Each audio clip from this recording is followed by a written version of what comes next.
હવે અન્નકૂટ ને લીલા ઠાકોરજી જોડે બરાબર છે, પણ બીજા કોઈ દેવે અન્નકૂટ ખર્યો જ ન હોય તો એમને અન્નકૂટ ન કહેવાય, એને મહાભોગ કહી શકાય. દરેકના એક વિશેષ નામ છે. જો આપણા પુષ્ટિ માર્ગી પરંપરામાં તમે જોવા જાઓ તો સામગ્રીના બધા મનોરથો છે, દરેકના એક વિશેષ નામ છે. જેમ રાજભોગ, છાક, કુનવારો, અન્નકૂટ અને 56 ભોગ. સામગ્રીને લગતા વિશેષ ભોગમાં આટલા મનોરથ આપણે કરતા હોય. રોજ ઠાકોરજી આરોગે બપોરે એને કહેવાય રાજભોગ. સખાઓની સાથે જઈને વનમાં આરોગે એ કહેવાય છાક.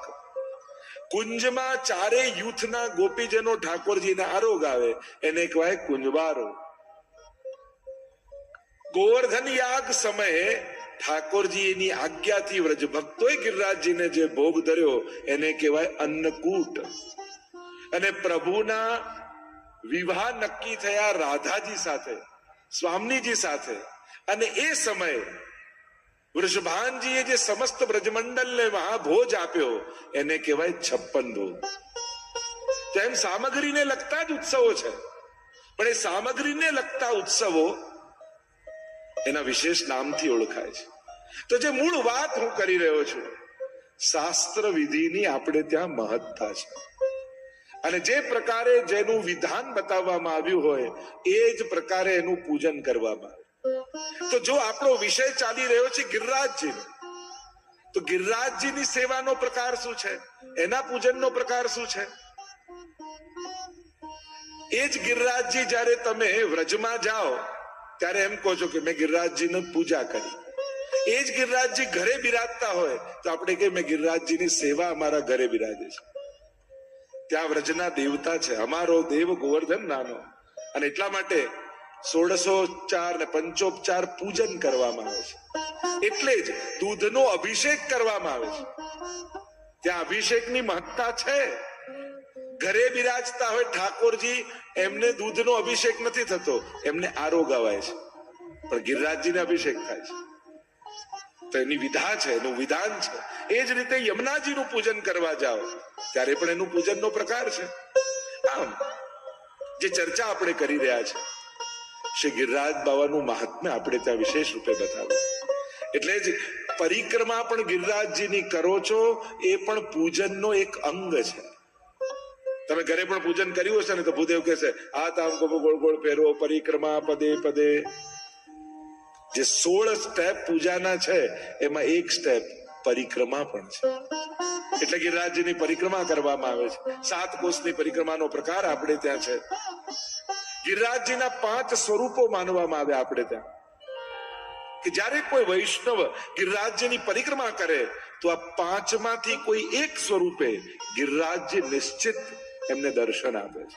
આજે પણ ગિરિરાજજીનું એક સ્વરૂપ છે ગાયનું, બીજું સ્વરૂપ છે ભુજંગ સર્પનું, ત્રીજું સ્વરૂપ છે ગોવાલનું, ચોથું સ્વરૂપ ગિરિરાજજીનું છે રત્ન જડિત ગિરિરાજજીનું રૂપનું.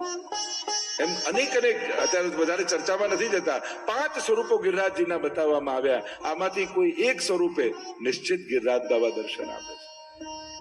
ગિરિરાજ બાબાનું મહાત્મ્ય વિશેષ રૂપે વર્ણિત કરવામાં આવ્યું. શ્રી ગિરિરાજજીના આરાધનનો ક્રમ બતાવ્યો ઠાકોરજીએ. ગોવર્ધન પૂજા કરી છે અને ઇન્દ્રને સમાચાર મળ્યા કે આ વ્રજવાસીઓએ ઇન્દ્રયાગ બંધ કરી અને કોઈ નવો ગોવર્ધન યાગ શરૂ કર્યો છે. જો ગિરિરાજજીમાં મુખારવિંદ છે, તમને વ્રજમાં બીજે ક્યાંય મુખારવિંદ નહીં જોવા મળે. વ્રજને જો એક આકાર માનો, મનુષ્ય આકારે, તે વ્રજ સ્વરૂપનું મુખ એ ગિરિરાજ. આટલી વસ્તુને ભગવાનના મુખ આપણે ત્યાં માનવામાં આવે.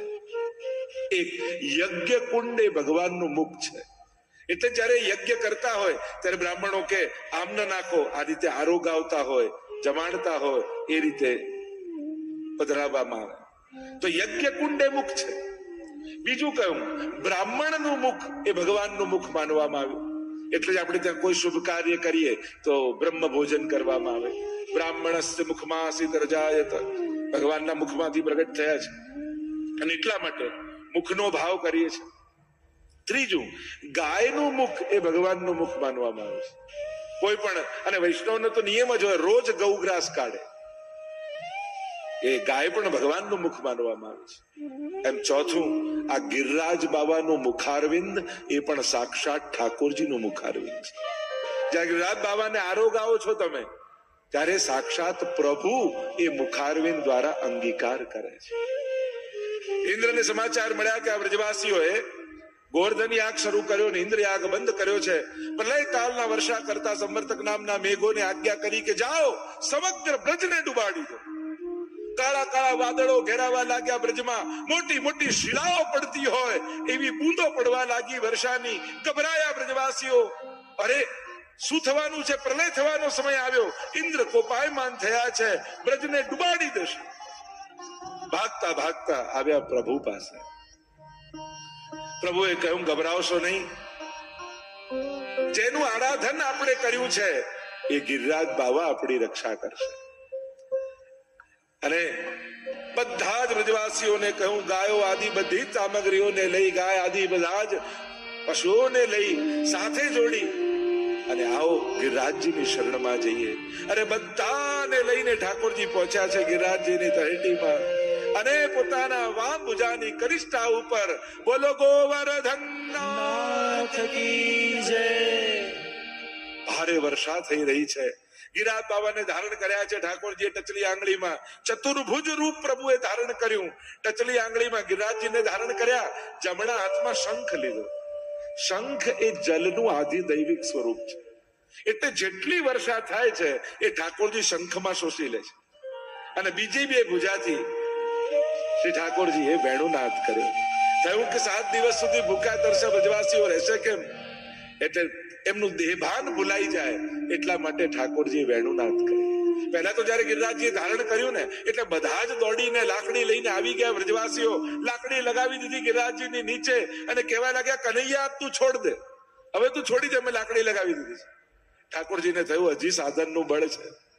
એટલે જ આપણા ભક્તિ માર્ગમાં નિસ્સાધનતા જ સૌથી મોટું સાધન છે. બધો જ પ્રયાસ કરીને પણ વૈષ્ણવનો ભાવ શું હોય? ઠાકોરજીની કૃપાથી થશે. આપણે ત્યાં ન બુદ્ધિ બળ, ન પુરુષાર્થ બળ, ન ભાગ્ય બળ. વૈષ્ણવ તો એક કૃપા બળના આધાર પર ચાલતા હોય છે. પ્રભુની કૃપા થકી મને વિચાર આવ્યો છે, પ્રભુની કૃપા હતી તો હું સત્કર્મ કરી શક્યો છું. દરેકમાં યશ વૈષ્ણવ ઠાકોરજીને આપે છે, જેથી સત્કર્મ પણ બંધન ન બની જાય. જો જેમ પાપ લોઢાની બેડી છે ને, પુણ્ય સોનાની બેડી છે. આપણે કોઈ બેડી પહેરવી નથી, એટલે પુણ્ય કર્યા પછી પણ યશ ઠાકોરજીને આપી એ પુણ્યની બેડીથી પણ મુક્ત થઈ જાય. જો ઠાકોરજી ન ઈચ્છે, કારણ કે ભગવાન આંખ બધાને આપે છે, દરેક આંખને દર્શન નથી મળતા. કાન બધાને આપ્યા છે, દરેક કાનને કથા નથી મળતી. જીભ બધાને મળી છે, દરેક જીવા પર ભગવત નામ નથી આવતું. શરીર બધાને મળ્યું છે, પણ દરેક શરીરને સેવા કરવાની તક નથી મળતી. ઠાકોરજી આપણને તક આપે છે, એ બદલ પ્રભુનો આભાર માનવો જોઈએ. હે ઠાકોરજી, તારી પાસે તો હજારો હાથ હતા, પણ તે તારું કામ કરાવવા માટે મારા 2 હાથ પસંદ કર્યા. તારો ખૂબ ખૂબ આભાર છે. સત્કર્મમાં આપણે પ્રભુનો આભાર માનો, કારણ કે એણે આપણને એના કામ કરવા માટે પસંદ કર્યા છે. કરાવનારા ઠાકોરજી છે, ઈચ્છનારા અને વિચાર આપનારા ઠાકોરજી છે. વૈષ્ણવે હંમેશા ધ્યાન રાખવું, જ્યારે કંઈ પણ આપણા થકી સારું થાય ત્યારે એનો યશ ઠાકોરજીને આપવું. જ્યારે કોઈ પણ સત્કર્મ તમે કરો ને, તો છેલ્લે એ દિવસે પ્રભુને પગે લાગવા જજો, દંડવત કરવા જજો. અને તમને જે યશ મળ્યો, તમને જે કીર્તિ મળી, તમને જે સત્કર્મ કરવાનો મોકો મળ્યો, એ બદલ ઠાકોરજી પાસે જઈ બધું પ્રભુને સમર્પિત કરી દેજો કે પ્રભુ આ બધું તારું હતું, તું મારી સાથે હતો.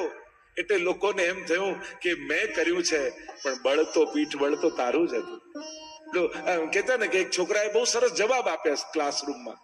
એટલે ટીચર એમ કહ્યું કે આને સારા જવાબ આપ્યા છે, બધાએ આને બહુ રિસ્પેક્ટ આપવું, કાલથી ખૂબ માન આપવું. બીજા દિવસે સ્કૂલ આવ્યો એટલે જે ચોકીદાર સ્કૂલનો હતો એને કહ્યું ગુડ મોર્નિંગ સર. પેલા તો મને સર કહે છે, ખુશ થઈ ગયો, આટલું બધું માન મારું. આગળ ગયો તો બધા વિદ્યાર્થીઓ ક્લાસના ઉભા હતા, એમણે પણ કહ્યું ગુડ મોર્નિંગ સર. હવે આટલું બધું મારું માન, મને સર કહીને બોલાવે છે. આગળ ગયા તો ટીચર ઉભા હતા, એમણે પણ કહ્યું કે ગુડ મોર્નિંગ સર. પેલો તો ફૂલાતો જાય, મને સર કહીને ટીચરો બોલાવે છે. હજી આગળ ગયો તો વાઇસ પ્રિન્સિપાલ ઉભા હતા, એમણે કહ્યું ગુડ મોર્નિંગ સર. ત્યારે પેલાને થયું કે કંઈક ગડબડ છે. એને પાછળ વળીને જોયું ને તો પાછળ પ્રિન્સિપાલ ચાલતા ચાલતા આવતા હતા. લોકો એમને કહેતા હતા અને આને એમ થયું કે મને કે છે. એમ જ્યારે આપણી પ્રશંસા થાય ત્યારે બે ઘડી ઉભા રહીને પાછળ વળીને જોજો, ચોક્કસ ભગવાન તમારી પાછળ ઉભા છે. લોકો એની પ્રશંસા કરે છે અને આપણે એમ માનીએ છીએ કે આપણી પ્રશંસા થઈ રહી છે. આ પીઠબળ પરમાત્માનું હોય ને તો જ સત્કર્મોમાં સફળ થઈ શકાય છે. નહીં તો આ દુનિયાના લોકો આપણને સારું કરવા દે એવા નથી. પાપ કરતા તો રોકે, પુણ્ય કરતા નડે એવા લોકો છે દુનિયાના. સારું કરવું એ સહેલું નથી. એના માટે પણ ઈશ્વરની કૃપા જોઈએ, ત્યારે આ દુનિયામાં કંઈક સારું કરી શકાય છે. બાકી અઘરું છે. ઉલટાના પાપ કરવા હશે ને તો 25 જણા ભેગા થઈ જશે, પણ સારું કરવું હશે ને તો સાથે રહેલા 5 વિરોધમાં આવી જશે. સત્કર્મમાં એટલે જ કહેવાય છે સજ્જનોને સંગઠિત કરવા બહુ અઘરા છે, પાપીઓને ભેગા કરવા સહેલા છે.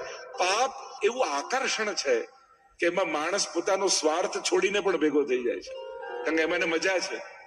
અને પુણ્યમાં ઘસાવાનું હોય છે એટલે સાથીદારો પણ સાથ છોડી દેવા હોય છે. એટલે જ સત્કર્મ કરતા હોઈએ ત્યારે લોકો સાથે છે કે નહીં એ જોવા કરતા ઠાકોરજી મારી સાથે છે કે નહીં એનો વિચાર સતત કરો. અને પ્રભુ જો તમારી સાથે હશે તો તમારા સત્કર્મોમાં તમે સફળ થશો. અહીંયા વ્રજવાસીઓને લાકડીનો ટેકો આપ્યો, ઠાકોરજી હાથ લીધો ને ગિરિરાજજી નીચે આવવા લાગ્યા. ગભરાયા વ્રજવાસી, અરે કનૈયા પકડ. ઠાકોરજી આંગળીમાં ફરી ધારણ કર્યા. બ્રજવાસીઓને એમ થયું કે આ 7 વર્ષનો ઠાકોર અને ક્યાંક એની ઊંઘ આવી ગઈ તો અમે તો બધા કાયમ માટે સુઈ જઈશું. એવું શું કરીએ કે આને નિંદ્રા જ ના આવે. એટલે રાધાજીને 16 શણગાર સજાવી ઠાકોરજીની સામે ઉભા કરી દીધા. એટલે એક પલક પણ બંધ ન થાય, એક બાર પાપડ પણ બંધ ન થાય. અપલક નેત્રોથી, અનિમેષ નેત્રોથી પ્રભુ રાધાજીને ટગર ટગર જોવા લાગ્યા અને ક્યાં 7 દિવસ જતા રહ્યા ખબર ન પડી. અને બધા બ્રજવાસીઓ વખાણ કરવા લાગ્યા. ઇન્દ્ર થાક્યા, હાર્યા, દંડવત કરતા કરતા ક્ષમા માંગવા માટે આવ્યા. પ્રભુનો દુગ્ધાભિષેક કર્યો છે, પ્રભુનું નામ પડ્યું છે. બોલો ગોવિંદ ભગવાન કી જય. ગોવિંદ ભગવાન નામ થયું. ક્ષમા માંગી છે, પ્રભુએ ક્ષમા આપી. જો પરીક્ષા બંને દેવોએ કરી, બ્રહ્માએ પણ કરી ને ઇન્દ્રએ પણ કરી, પણ બ્રહ્માજીને પ્રસન્ન થઈને ક્ષમા ના આપી, કારણ કે એમણે પરીક્ષા કરી તો ભક્તોને ભગવાનથી દૂર લઈ ગયા. બ્રહ્માજી પોતાના લોકમાં લઈ ગયા, પણ ઇન્દ્રએ પરીક્ષા કરી તો પરીક્ષાના નિમિત્તે પણ ભક્તોને ભગવાનના સાનિધ્યમાં લાવી દીધા. એટલે ઠાકોરજી એના પર પ્રસન્ન થઈને ક્ષમા કરી કે તે પરીક્ષા ભલે કરી પણ મારા ભક્તોને મારા સન્મુખ તે કરી દીધા. મહાપ્રભુજી અહીંયા સમજાવે છે 7 પ્રકારના અન્યાશ્રયો વ્રજવાસીને હતા. એ બધા જ 7 દિવસમાં છૂટા થઈ ગયા, મુક્ત થઈ ગયા અને મનમાં એક જ ભાવ થઈ ગયો, પ્રભુના ચરણોમાં અનન્યાશ્રય થઈ ગયો કે હવે કાંઈ પણ આવે તો પ્રભુના ચરણોમાં જાઓ. સુખાવસાને ઇદમેવ સારં દુઃખાવસાને ઇદમેવ જ્ઞેયં દેહાવસાને ઇદમેવ ચાપ્યં ગોવિંદ દામોદર માધવેતિ. સુખાવસાને ઇદમેવ સારં. સુખના અંતમાં એ જ સાર રૂપ છે. એની કૃપા હતી તો જીવનમાં સુખ આવ્યું. નહીં તો મારા તો કોઈ એવા સત્કર્મ. આજે આપણે જેટલા સુખી છીએ આપણા જ જીવનને ચકાસો કે આપણા દ્વારા કંઈક એવું થયું છે કે આટલું સુખ આપણા જીવનમાં આવે. નથી એમ લાગતું કે ક્યાંક ઠાકોરજીની કૃપાને કારણે આજે જ્યાં છીએ ત્યાં છીએ. એનો આભાર માનવાનું ચૂકતા નહીં. સુખાવસાને ઇદમેવ સારં દુઃખાવસાને ઇદમેવ જ્ઞેયં. દુઃખમાં એ જ જાણવા યોગ્ય છે. એક વસ્તુ યાદ રાખો, ઘટનાઓ આપણા હાથમાં નથી કે શું બનશે, ક્યારે કઈ ઘટના બનશે એ આપણા હાથમાં નથી. તો ઘટના આપણા હાથમાં નથી પણ અર્થઘટન ચોક્કસ આપણા હાથમાં છે. બનેલી ઘટનાનું અર્થઘટન કઈ રીતે કરવું એ ચોક્કસ આપણી સમજણ ઉપર છે. વરસાદ આપણે રોકી શકીએ એમ નથી પણ છત્રી ખોલવાની બુદ્ધિ ભગવાને ચોક્કસ આપી છે. એમ દુઃખાવસાને ઇદમેવ જ્ઞેયમ, દુઃખના અંતમાં પણ એ જ જાણવા યોગ્ય છે. અને જયારે ઈશ્વરને જાણી જશો ને પછી ફરિયાદો સમાપ્ત થઈ જશે. ઈશ્વરને જાણતા નથી ને એટલે જ પ્રશ્નો છે. જે દિવસે એને સમજી ગયા ને તો વિપરીત સંજોગોમાં પણ એની કૃપાનો જ અહેસાસ થશે. ધાર્યું ન હોય એવું થાય ને તો એની કૃપા દેખાય કે આજો ઠાકોરજી મને આમ કરીને બચાવી. પ્રભુ પાસે ઉભા હો ને તો એટલું જરૂર માંગજો કે હે પ્રભુ, આ મન છે મારું, પાપથી મુક્ત થાય એવું નથી, પણ જ્યારે પણ મને પાપ કરવાની ઈચ્છા થાય ને તો હે પરમાત્મા, મને ક્યારે તું સફળ ન થવા દેતો. કારણ કે મારા મનમાં પાપ માટે આકર્ષણ છે. આપણે માણસ છીએ ને, હસતા હસતા રડી પડે ભાઈ માણસ છે, દડ દડ દડ દડ દડી પડે ભાઈ માણસ છે, માણસ છે. આપણી અસમર્થતાને આપણે સ્વીકારીએ છીએ. આપણે કોઈ એવા સુરદાસ, કુંભનદાસ કે નરસિંહ મહેતા જેવા નિષ્પૃહી નથી. કંઈક જુદું બને તો દુઃખ થાય છે, અનુકૂળ થાય તો સુખ થાય છે. જો માણસને એની લિમિટેશન જાણીને એની જોડે વ્યવહાર કરવો જોઈએ, અપેક્ષા રાખવી જોઈએ. આઈડિયલતા, આદર્શતા એ તો ગ્રંથોમાં હોય, પુસ્તકોમાં હોય. માણસ તો એનો પ્રયાસ કરતો હોય, આદર્શ બનવાના પ્રયાસ હોય. એક છોકરાને નિબંધ આપ્યો પિતા વિશે અને એને ચોપડીમાં વાંચ્યો કે પિતાનો નિબંધ, અચ્છા પિતા આવા હોય, આ ઘરે રહે છે કોણ છે? કારણ કે પિતાના નિબંધો તો આવા જ હોય ને. સાધારણ પિતા તો માણસ છે, આવો જ હોય. આદર્શ સંબંધોની પણ અપેક્ષા રાખશો ને તો સંબંધોમાં ક્લેશ જ રહેશે. અરે પતિ તો આવો હોવો જોઈએ, પત્ની તો આવી હોવી જોઈએ, પિતા તો આવા હોવા જોઈએ, માતા તો આવી હોવી જોઈએ. પુસ્તકોમાં લખેલા મિત્રોએ ગોતવા જશો ને તો જીવનમાં એકલા જ રહેશો, કોઈ મિત્ર નહીં મળે. પુસ્તકોમાં તો આદર્શતા લખેલી હોય અને વ્યક્તિ પ્રયાસમાં હોય છે. આદર્શ કોઈ એવું બિંદુ નથી કે જ્યાં બેસી જવાથી કાયમી આદર્શ થઈ જવાય છે. માણસે સતત જીવવું પડે છે, એના માટેના પ્રયાસોમાં રહેવું પડે છે. એટલે સંબંધો, સાંસારિક સંબંધોમાં પણ આદર્શતાની કલ્પનામાં રહેશો ને તો એ કલ્પના જગત છે. તમે હકીકતમાં ક્યારે આનંદમાં નહીં રહી શકો. એટલે વ્યક્તિના લિમિટેશનો સાથે એને સ્વીકારો. આધ્યાત્મિક ક્ષેત્રે પણ ભક્ત આવો હોવો જોઈએ, ગુરુ આવો જોઈએ, આવો હોવો જોઈએ. આદર્શતાના તો બધા પ્રયાસમાં છે. વ્યક્તિ તો આવા જ હોય, ભક્ત તો આવા જ હોય. અનેક દોષોથી છીએ આપણે ભરેલા, પણ મનમાં ઉત્તમ થવાની મનોકામના છે. નહીં તો આપણે કોઈ આદર્શ પરિવાર એટલે એવું થોડી માનીએ કે પેલી મહાભારત સિરિયલની લેંગ્વેજ જેવું બોલે, આવો નાથ પધારો, આપ આવી ગયા, આપના માટે ભોજન તૈયાર છે. જો આવું બોલે ને તો વધારે ડરી જાય પતિ, આજે કંઈક મોટું થવાનું છે. જો આટલું બધું માન આપીને કોઈ બોલાવે તો કે આદર્શ પરિવાર એને થોડી કહેવાય. આદર્શ તો એમ જ કહેવાય ને, જમી લો નહીં તો પાછું ગરમ નહીં કરું. ઘરે તો આવું જ હોય. ક્લેશ, પ્રેમ, સૌહાર્દ, મનદુખ, આત્મીયતા, આ બધાનું ભેગું કરીને એક જીવન બને છે. પણ તમે કોઈ કાલ્પનિક જગતમાં જીવવા જશો ને તો આ મળેલા સંસારનો આનંદ નહીં માણી શકે. જે વ્યક્તિ અનુકૂળ લોકોને જ ગોતતો હોય છે ને, જો 7 અબજ લોકો દુનિયામાં છે પણ આપણને ફાવે કેટલા જોડે? અમારું તો 7 જણાનું ગ્રુપ, જ્યાં જઈએ ભેગા જઈએ, અમને બીજા કોઈ જોડે ના ફાવે. એટલે 7 અબજ લોકોમાં આપણને ફાવે 7 જણા જોડે, 5 જણા જોડે, 4 જણા જોડે. અને ગમતા લોકો જોડે જ જો તમે ખુશ રહી શકશો ને તો તમારા જીવનનો બહુ ઓછો ભાગ ખુશીમાં જશે. એટલે ગમતા લોકો જોડે ઘરે કેટલી વાર હોઈએ? દિવસમાં 2-4 કલાક. 10 કલાક તો ન ગમતા લોકો જોડે ધંધામાં બેસવું પડતું હોય છે. એટલે કે જીવનનો સરવાળો કરો તો મોટા ભાગનો સમય ન ગમતા લોકોની વચ્ચે જ માણસ કાઢતો હોય છે. અને ત્યાં જો આનંદમાં રહેતા નહીં શીખો તો જીવનનો મોટો હિસ્સો ક્લેશમાં જશે, દુઃખમાં જશે. એટલે વિપરીત લોકોની વચ્ચે પણ પ્રસન્ન કેમ રહી શકાય એ કળા માણસે શીખવી છે. તો જે ચર્ચા આપણે કરી રહ્યા છીએ અહીંયા, ઇન્દ્રએ પરીક્ષા કરી પણ પ્રભુએ ક્ષમા આપી, કારણ કે તે ભક્તોને ભગવાનની સન્મુખ કર્યા. બધા વ્રજવાસીઓ પ્રશંસા કરવા લાગ્યા, અરે કનૈયા તારામાં તો ખૂબ બળ છે. પણ આ તો યશોદાના પુત્ર છે ને. ઠાકોરજી પુત્ર કોના છે? નંદ અને યશોદાના. નંદ કોણ? જે બધાને આનંદ વાંટે એ નંદ. અને યશોદા કોણ? કર્યું બધું જ પોતે હોય પણ યશ બીજાને વાંટી દે એ જ યશોદા છે. તો અમારા ઠાકોરજી પણ કરે છે બધું પોતે જ, પણ ક્યારેય યશ લેવા માટે આગળ નથી આવતા, એ બધાને યશ વાંટી દે છે. ઘણી વાર લોકો કહે નહીં એમ ભગવાન હોય તો દેખાય નહીં.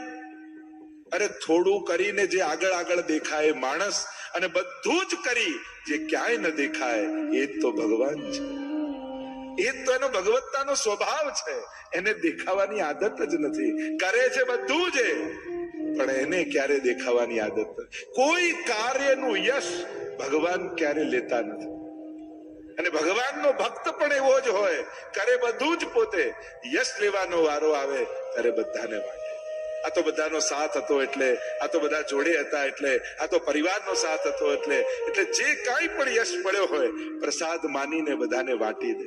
વૈષ્ણવ માટે જે પણ એને જીવનમાં મળે છે ને, એ એના કર્મોનું સફળતાનું ફળ નથી, ઠાકોરજીની પ્રસન્નતાનો પ્રસાદ માને છે. અને પ્રસાદને ખવાય નહીં, પ્રસાદને વંટાય. આપણે ત્યાં તો મહાપ્રસાદની મહત્તા છે ને. ઠાકોરજીને ધરીને લઈએ એ પ્રસાદ, અને વૈષ્ણવને વાટી જે બચે એને ગ્રહણ કરો એ મહાપ્રસાદ છે. એટલે જીવનમાં પણ જે મળ્યું છે એને મહાપ્રસાદ માનીને સ્વીકારજો. જે મળ્યું એને વાંટો અને બચે પછી ગ્રહણ કરો તો એ ઠાકોરજીનો મહાપ્રસાદ બની જશે. એ બંધન, જો જમવાનું બંધન હોય, પ્રસાદ લેવાનું કોઈ બંધન ન હોય. તમે જમવા જાઓ તો એ કર્મ છે, પણ પ્રસાદ લેવા બેઠા હોય એને શેનું બંધન? પોતાના કામ માટે દોડે તો બંધન છે, સેવા માટે દોડે એ તો બંધનોમાંથી મુક્તિ છે. એટલે જ્યારે આપણા કર્મોના કેન્દ્રમાં કૃષ્ણ બિરાજી જાય છે ત્યારે ભરેલું પ્રત્યેક ડગલું ગાંઠોને ખોલનારું થઈ જાય છે. જ્યારે તમારા લક્ષ્યો ઉત્તમ હોય છે, અલૌકિક હોય છે, ત્યારે એના માટેના કરેલા લૌકિક પ્રયાસો પણ તમારી લૌકિક ગાંઠોને ખોલનારા હોય છે. અને તમારું લક્ષ્ય ભગવાન છે, સેવા છે, ઉત્તમતા છે, અલૌકિકતા છે, અને અલૌકિકતા તરફની ગતિ એ આપણા લૌકિક બંધનોને ખોલનારી હોય છે. અહીંયા પ્રભુ બોલ્યા, જ્યારે બધા યશ આપવા લાગ્યા ત્યારે ઠાકોરજી બોલ્યા છે, કछु માખન કો બલ બઢ્યો, કछु ગોપન કી સહાય, અરે રાધે જો કી કૃપા તે मैंने गोवर्धन लियो, कछु माखन को बल बढ़्यो. આ તો વ્રજવાસીઓ તમે માખણ ખવડાવો છો ને, એનાથી મને તાકાત આવી, તમે ઉચકી લીધો. યશ આપ્યો વ્રજવાસીઓ. કछु ગોપન કીની સહાય, આ ગોપોએ લાકડી લગાડી એટલે ઉચકાયો, હું એકલો થોડી ઉચકી શકું. અરે રાધે જો કી કૃપા તે, આ રાધાજી સામે ઉભા રહ્યા ને, અને એમને જોઈને મને એવું બળ આવી ગયું કે ક્યારે ગિરિરાજજીને ઉચકાઈ ગયા મને ખબર ન પડે.